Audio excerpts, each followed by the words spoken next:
Hi, this week I'm testing Honda's latest addition to the range, the Crossrunner VFR 800X.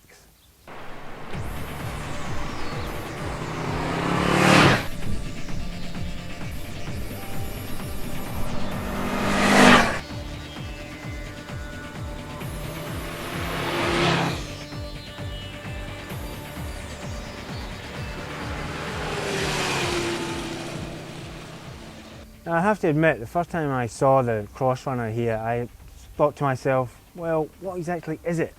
It doesn't really look like any other bike out there. It's a little bit adventure, it's a little bit road, and it's a little bit unusual to say the least. Now, Honda have pegged the Crossrunner as a bike that you can hop on and go anywhere. To that end, they've sort of given it a bit of an adventure type billing, but frankly, you just have to look at it to realise it's not really a serious off-road adventurer. It's got a 17-inch front wheel, a little bit too small. Ground clearance, it's only 140mm. Protection, well, that isn't much. There's no handguards, the radiators are side mounted, so they're going to get punctured in a fall. There's no bash plate on the bottom. It really just is not an off-road bike. What it is, however, is an excellent commuter bike and a very good street bike.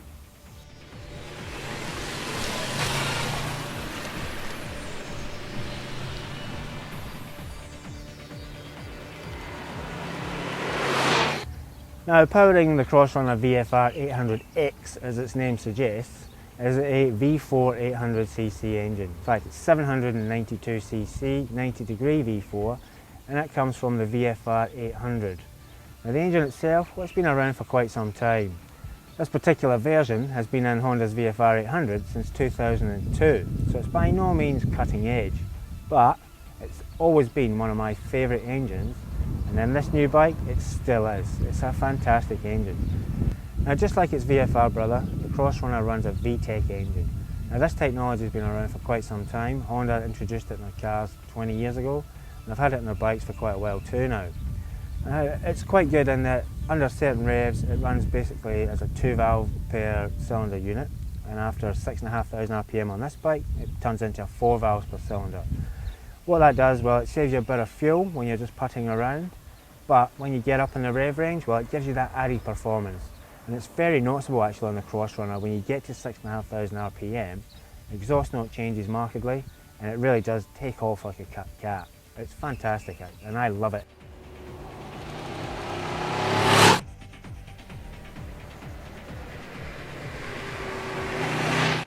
Now, the engine isn't the only thing that the Honda have transplanted from the VFR to the Crossrunner. There's a few other components that they share, one being this single-sided swing arm. Now, it's a work of art, it really is an engineering masterpiece. It's just a shame that Honda have chosen to put the exhaust on that side and cover up the exposed wheel. What they've done on the suspension, well, it's the same as the VFRs. They've altered the geometry very slightly. The forks sit a little bit higher on the triple clamps, and the linkage has been altered at the back here, but it's essentially the same components as the 2002 VFRs. Now, that's not a bad thing, however, because the original VFR was a great handling bike, and the Crossrunner, well, it's pretty good too. It's comfortable, it steers well, and it handles a lot of high-speed corners exceptionally well. In fact, a lot better than many dual-purpose bikes.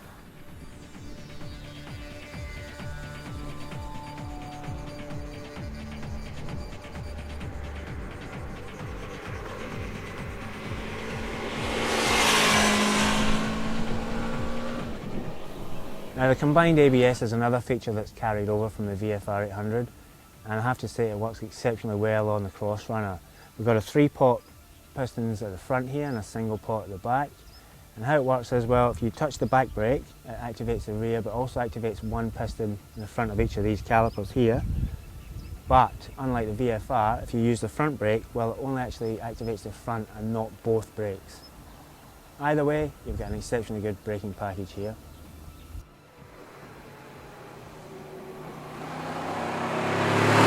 Now, behind the bars, it's a comfortable place to be on the Honda.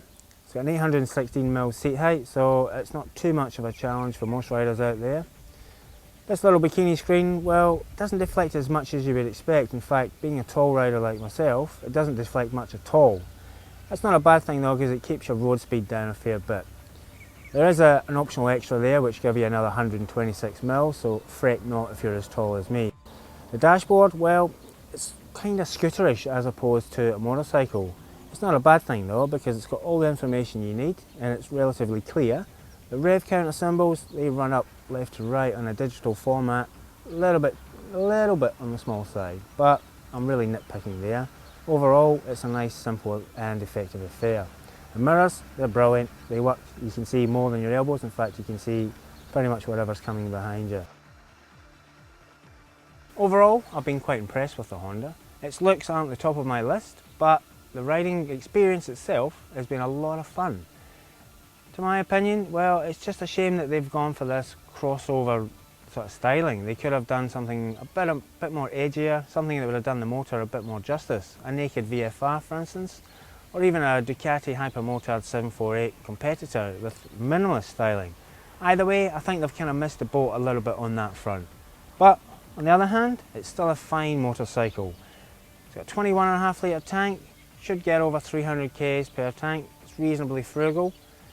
It's a lot of fun, it's comfortable, it handles in a stable fashion, it's predictable. It just doesn't stand out in any particular area.